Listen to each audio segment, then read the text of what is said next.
ازيكم عاملين ايه؟ يا رب تكونوا بخير. النهارده ان شاء الله هنعمل شوربه عدس بطعم جديد حلو جدا. تابعوني للاخر وهتعرفوا بالظبط انا هحط ايه هيخلي الطعم مختلف تماما.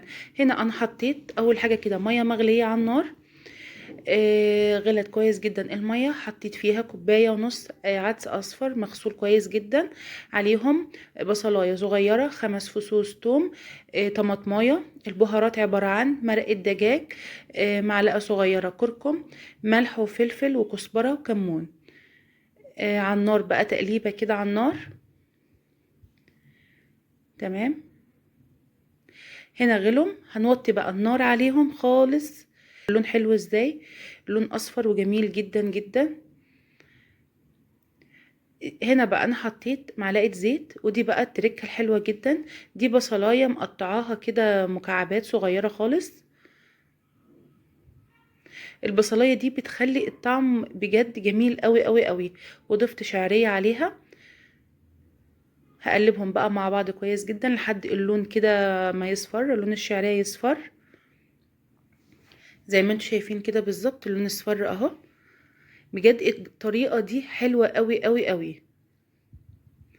هنا بقى ده العدس بعد ما خلطته في الخلاط.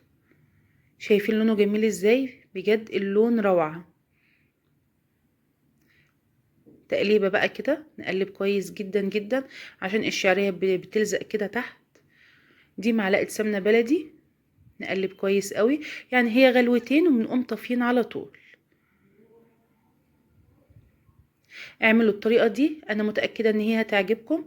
البصلاية لما بنيجي نحمرها كده بجد بتدي طعم حلو جدا جدا للعدس. وده الشكل النهائي ليه. شايفين حلو ازاي، شايفين اللون جميل ازاي.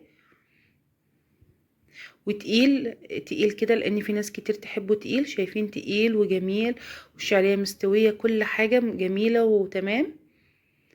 جربوه وان شاء الله هيعجبكم. حلو جدا. مع السلامه.